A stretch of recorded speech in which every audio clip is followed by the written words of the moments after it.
every once in a while, there's that special human being that comes along, that Elon Musk, that Walt Disney, that Henry Ford, the Lee Iacocca, the Richard Branson. Let me introduce our very own Steve Jobs and whoever else. Gene Frederick, give him a hand, everybody.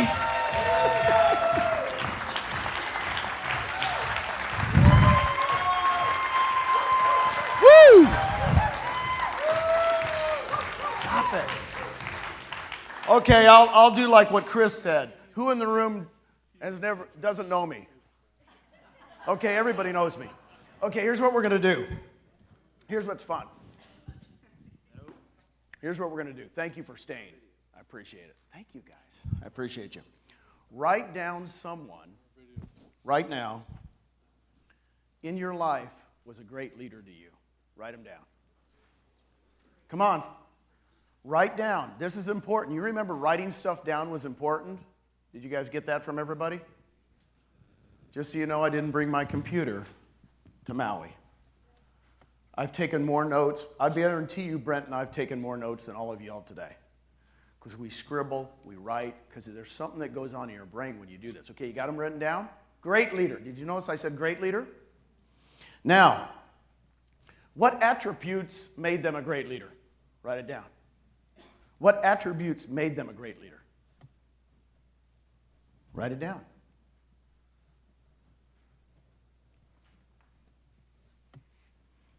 I saw a couple of people just go, I don't even know what I don't even know what an attribute is. Do you guys know? Ask Dylan later. Now, from 0 to 10, 10 being great leader, 0 being not good. Rank yourself. Be honest. Rank yourself. Rank yourself. This is a self-talk I'm going to give you. Okay? This is a self-talk. Because I agree with Mr. Robbins. Leadership can be taught. Leadership is not innate. God, you see Chris's resume? Was he a leader when he was doing stuff in 8th grade? Or what did he do? What was he, taking drugs in 8th grade? Or some ungodly thing, right? Oh, I'm sure the teacher said, oh yeah, let's pick him out as a leader. Right? What kind of bunk is that? So a lot of you guys are going, well, I've never been a leader. Got news for you. This company, EXP, is going to grow in direct proportion to how many leaders we develop. Write that down. It's bar none what's going to happen. How many leaders you all develop, you're going to have to become a leader. And then you're going to have to develop other leaders because we're just going to grow with the leadership. If we don't grow as leaders, it's just not going to happen. Ooh, I like that one. What was that all about? Okay. You got them written down? You don't have to share them with me. You don't even have to share the attributes, because what I'm going to do today is share with you how I became a great leader. Did you notice I was one of the ones standing at the end? Must have been a good table over here, because I think our whole table stood. Because quite honestly, I will tell you, at 44 years old, my wife came to me. We were selling homes. She says, I want to be a leader at Keller Williams. I'm going to tell my own stories, how I became a good leader, and I want you to understand what happened for me. I'd been okay till 44. I've been an okay leader, I think, but I wasn't a great leader. So at 44 years old, when Susan said, let's become leaders at Keller Williams, I said, honey, I want to learn. So I got news for you. I read every John Maxwell book ever invented. Now, what I did for 3 years, let's let this sink in. This is 1999. I said, honey, if we're going to become leaders, I've got to learn how to be a leader. I took 21 Irrefutable Laws of Leadership. Guys, how many people have read that book? It's been out for 25 years. I put the tapes in my car because I'm a terrible reader. I will be honest with you. I hate to read. So I listened to the tapes for 20 minutes going in, Kurt, 20 minutes going out every day, 3 years. 3 years. Learn to be a leader. The ones I would do right now, still John Maxwell's awesome. You guys have heard Simon Sinek, right? Any of those two or any of the ones you want, study how to be a leader. really study it. I'm talking, I internalized this stuff. I went, man, I'm 44 years old and I'm not even close to being a great leader, right? So here's what we did at Dallas Preston Road. Isn't that cool? Number one, Mark Willis, who was our CEO at the time. Anybody raise your hand if you remember Mark Willis? Okay, Mark was my mentor at KW. And I was at a team leader camp, and he said, this is a true story. It's so funny. True stories are great. I love how we go to these team leader things. Janet will remember this, and Monica will. We were all team leaders together, so we want to impress the CEO, right? So somebody says, he goes, well, what time do you guys get into the office to work? And some guy raises his hand. He goes, well, I get in at 6:30 before anybody gets in, and blah, blah, blah. And he goes, and I raise my hand like a fool. I said, I get in at 9, and I leave at 5. So Mark said, okay, you two are talking different stuff. He says, Gene, I want you to go and write this down. He goes, I want you to write down what you do for every half an hour, Monday through Friday. Write it down. Have you ever done that? Do it. Do it next week. I wrote down, he said, I want you to come back in 3 months and show me how you can be the number one team leader in the nation by only working 9 to 5. Whew. Came back 3 months later. Guess what I found out? I was really disciplined. I was very disciplined. I'd never written it down. I wrote down. I wake up at 6 o'clock. I drive to the gym. I work out between 6:30 and 8. From 8 to 8:30, I shower. 8:30, I show up at Starbucks. 8:30 to 9, we have a staff meeting. Okay? Monday, Tuesday, Wednesday, Thursday, Friday. I said I'd go to the office at 9, I leave at 5. Didn't mean I didn't wake up till 8:30 like David Golden. Does this make sense? Have you ever done that in your life? Did you notice when somebody said, when you're disciplined, that gives you freedom?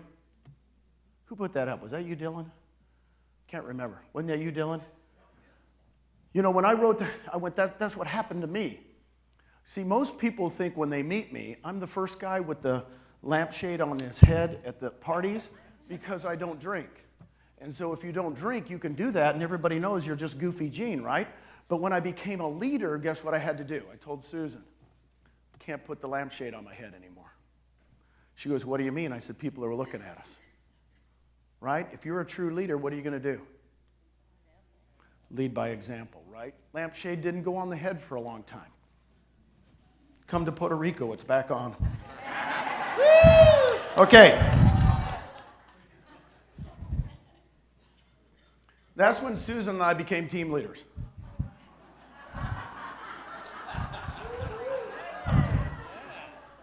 That's our 1996 headshot.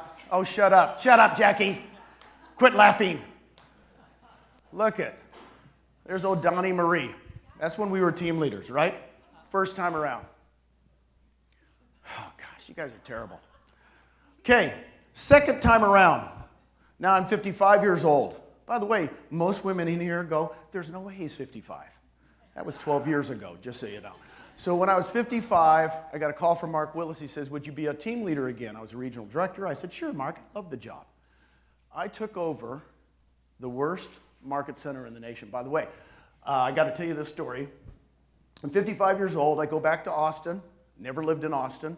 It's 2010.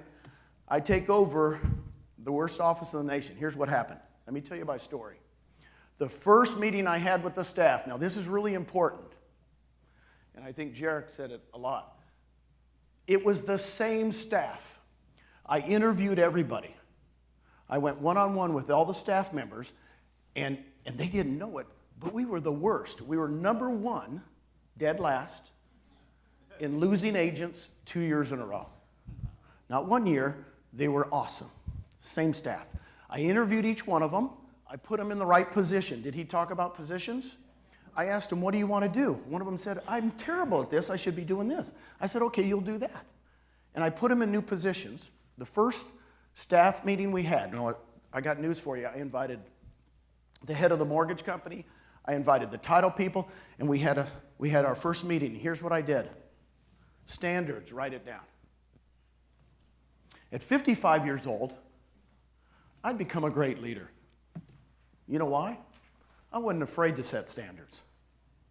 Not now. I've been doing this gig a long time. You know what I'm going to do? I'm going to set standards for my team. Is that what you guys are going to do in your business? You and Miss Janet, you set standards for your team, right? That's what a good leader does. They don't just accept everything. I came in, you're going to laugh. I said, guess what? We're number one. And they go, what? I said, we're number one in losing agents. Turn me back on, you little booger. Okay. So in other words, I said, we're number one in losing agents. They go, no. And I turned around and I showed them the report. Out of 670 market centers, we're dead last. I said, and they were kind of shocked. And I said, never again. Never again. Here's how we're going to change. I said, get your pencils out, just like I'm telling you guys. I said, write these down. I want you to keep in front of them. I want you to put them on your bulletin board because we're going to live by these as long as I'm here. Number one, no gossip. No gossip. Have you guys ever had gossip that was positive? There's never no gossip. Gossip just tears people apart. I heard somebody up there today say the backstabbing, behind the back or whatever. It's kind of like, guys, 60% women in this business, 40% men. When I got into it in 1984, it's probably 95% women, 5% men. I'm just saying. Men, you guys know this, we don't gossip, we beat the crap out of each other. No, seriously, it's a real thing. If I had a problem, with you, Clark, I'm confronting you. I have 4 brothers. I got news for you. We're going down. Women, what do? Let's be real. They gossip. They gossip. And I'm just telling you, in your lives, you need to cut it out. You need to set a standard that there's no gossip. I told our staff, if we gossip about our agents, they're going to gossip about us. I said, it's over. Stop it. Number 2, no swearing.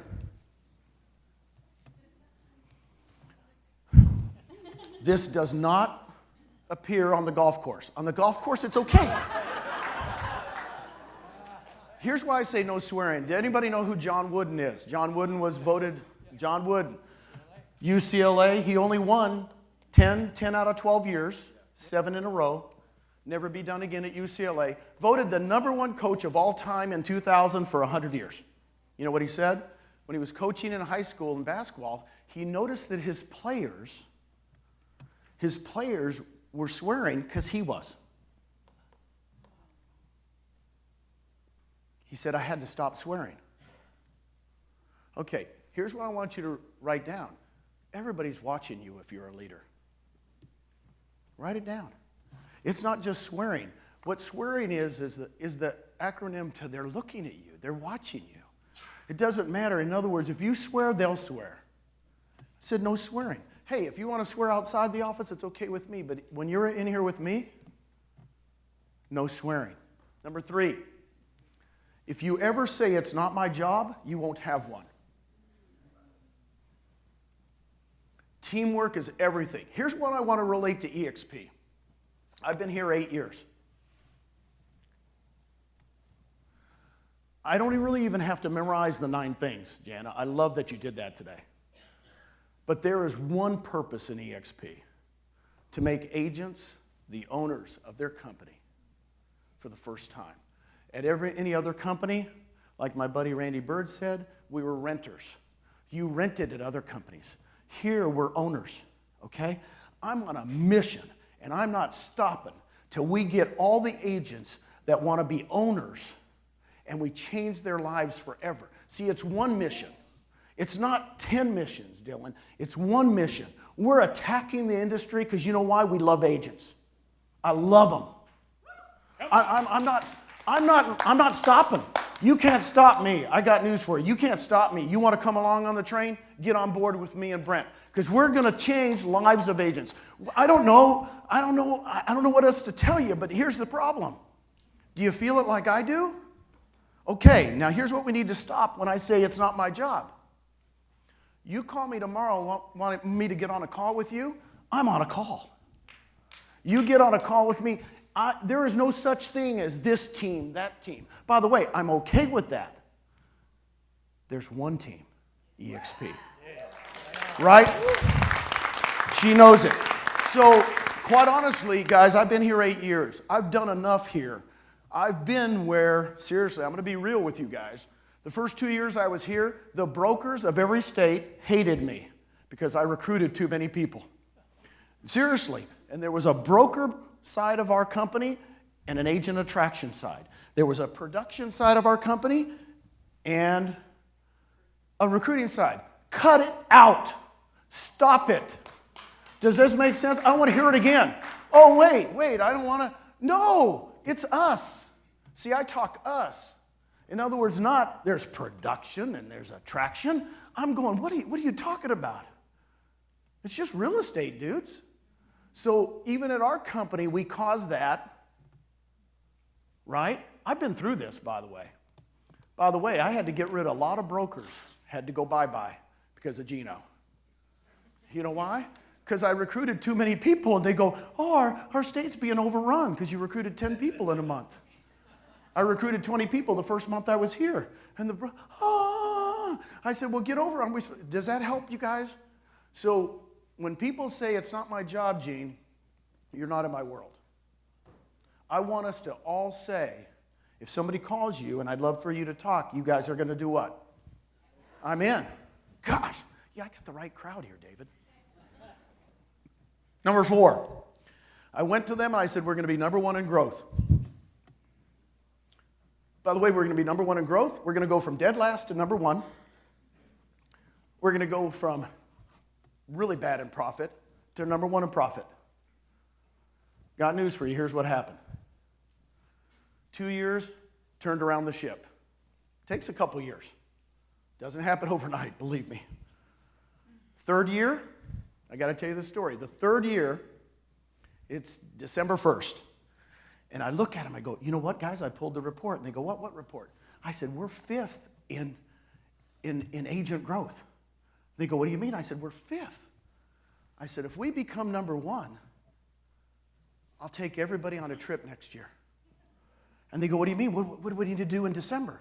And I said, well, last year in December, we recruited 6 people. I said, this year in December, I think for us to be number 1, we have to recruit 40 people. Now, if you guys have never been a team leader at Keller Williams, December is the time you get to take off. Hanukkah. In fact, I became Jewish a lot of times. Hanukkah. Then I was a Christian. Oh, John. You know, because basically, that's why I recruited 6 the year before. I said, if we recruit 40, I kid you not, I had a staff meeting. Let's go recruit 40. I said, I'll work every day but Christmas and New Year's. I'll work every day. I'm here. They said, okay, let's do it. Guess what happened? We recruited 34. We became number 1. Woo, baby. Now, the guys that were number 1, 2, 3, 4 ahead of me, when I was at the awards banquet, they didn't know we were number 1. They go, how'd you do it? I said, man, we were dedicated. Now, here's what happened. 229 agents in a year was the number 1. We did 229 agents in 1 year. Now, we did 34 in December. So guess what happened to our goals for the next year?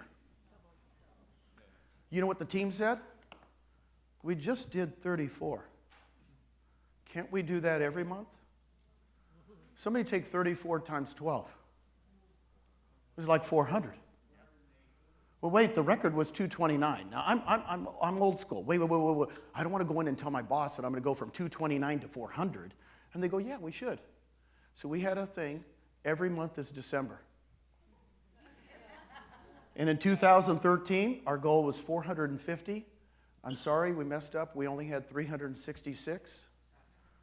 We had 1 every day and 2 on baby Jesus' day, right? So here's my thing. When you think of goals, they pushed me. The whole staff pushed me. Now, 4 years later, we took an office from 320 agents to 641. We took an office that was dead in profit to number 2 in Keller Williams out of 700 market centers. Now, I only tell you that because for the first time in my life, I developed great leadership. I'm not afraid to tell you I'm a great leader. Why? Because I took the same staff, and the mortgage guy told me, Gene, I was there when you weren't there. That staff is really terrible.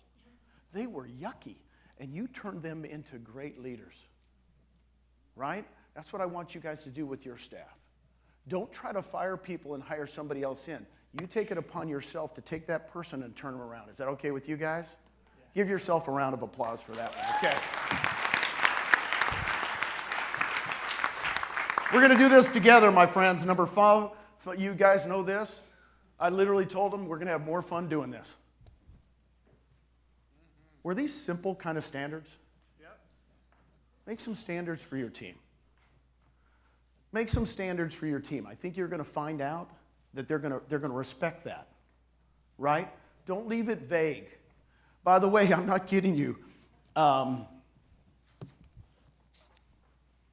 Here's the other thing. I literally went around like every month, and I'd look at their bulletin boards. Guess what? Those handwritten things they wrote down the first day I talked to them were there. They never went down. They were just there in front of them in their own handwriting, and they made dedication to them. After we became number 1, the next year I took them all to Vegas with their significant others, and you know what a lot of them told me? I've never had a boss take me anywhere. One gal was like 55 years old. She goes, I've never had a boss take me anywhere. I said, come on, let's go to Vegas. I guarantee you, that plane ride was more fun than anything. I don't think the stewardesses liked us because we stood up, I turned around, I was screaming, we were having fun. Guys, make life fun. Come on. Okay? What else am I going to talk about today? Let me see.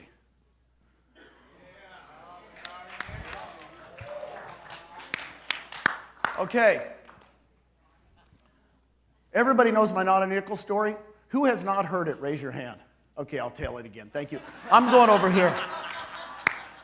I like this side of the table. This side of the table. Here's what I want to tell you in life. Vision boards work. Please write that down. This is the last thing I'm going to talk about. Vision boards work. I joined this company in 2015. I had a big vision board. I'm a guy from Phoenix, Arizona, raised my kids in Dallas, Texas. We're not boaters, but for some reason I put yachts. And I put big yachts. And I started buying yacht magazines. And I went to yacht shows in Fort Lauderdale and Miami. And I'm going to buy a yacht.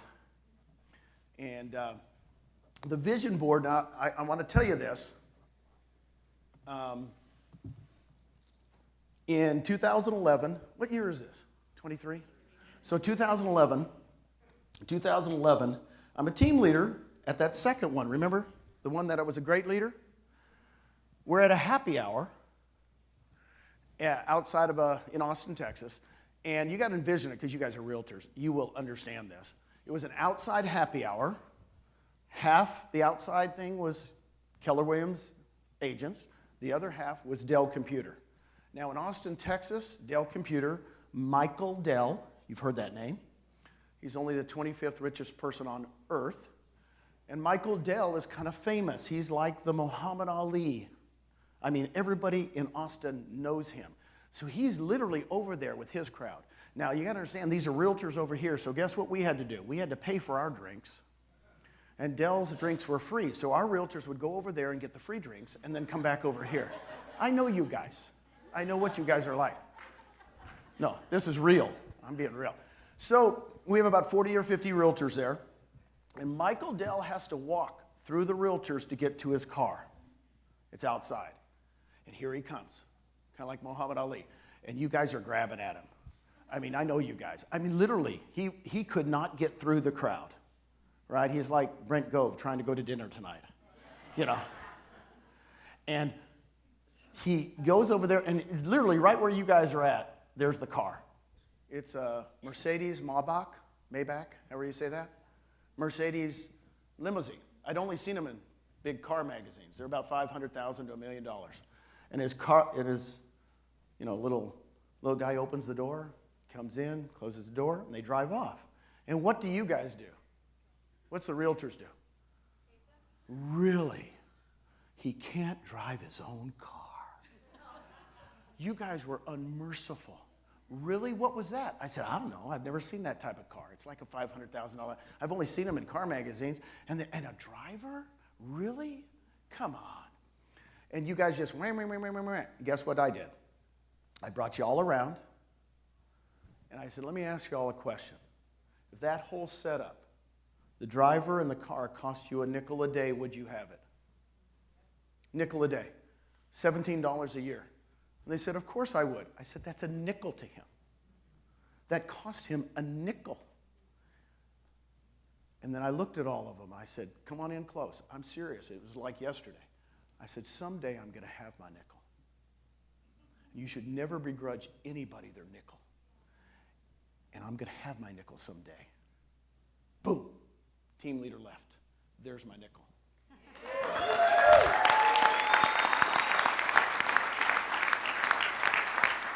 It's coming to, it's coming while we're here, February 3rd. It's in Fort Lauderdale. We built it brand new. It's an 80-foot catamaran. Some guy named Rafi Nadal has one. Some dude named, and now Susan Frederick has one. And I will end this. We've had great speakers today, would you not? Let's give it a round of applause to all the speakers.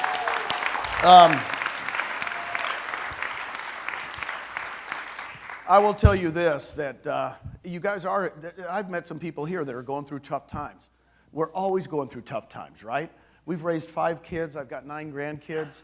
I mean, I got 14 people that are probably doing something really goofy right now without me knowing. I will tell you this, I don't miss, and Brent and I talk about this, Brent and Kathy and Susan and I become great friends. I wake up every single day and I tell my wife how much I love her. Now, when I tell you that, you need to do that to everybody in your life. And I know most of you all do it, but quite honestly, I've been doing it now for almost 30 years. If you don't do that to your significant other, right? They're not going to follow you. You're not going to be a great leader, quite honestly, because I even texted her while she was on a plane today. I forgot to tell you how much I love you today. Now, saying that, that's really important in life, to find somebody you can do this journey with, right? And I want to tell you, thank you for staying late today. I love you, Kurt. I love all you guys. Appreciate you. All right, all right.